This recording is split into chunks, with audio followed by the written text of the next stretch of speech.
受到东北季风变强影响，今暗头要变寒。这气象署预估上悬时间是拜三透早，到时各地气温呢是14到18度。心脏科医生就提醒讲，温度若准降1度，心肌塌断院的比率就增加2.6%。尤其是这高血糖、高血油啊，个高血压的这三悬时段呢，这危险族群就要特别细腻。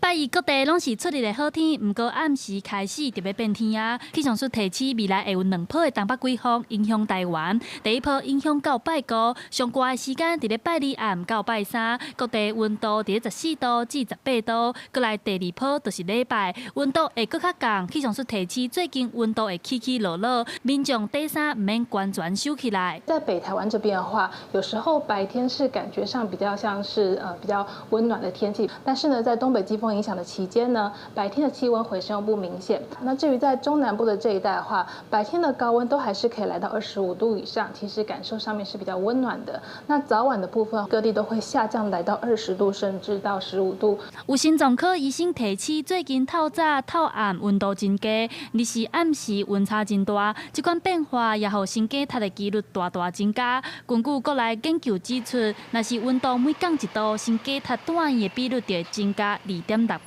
尤其是高血糖、高血油、高血压，有三悬的时段是高危险族群。天气寒的时阵，食会较油、较重咸，所以这款时阵血压有时阵较歹控制。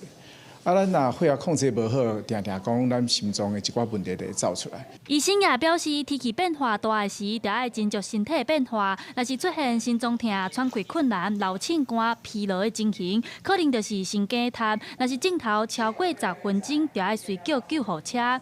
或者天气冷的时候，会出现胸闷、胸痛的症状。那些症状可能会伴随一些交感神经激活的一个表现，包括冒冷汗，包括辐射痛，可能会辐射痛到下巴、到肩胛，这些都可能是伴随心肌梗塞出现的症状。医生也提醒，天气寒时大浸温泉，唔通浸超过30分钟，心脏的负担较袂遐大。另外，流感预防车就要赶紧去做，避免会得流感变重症。记者陈亚轩、谢桂玲台北报道。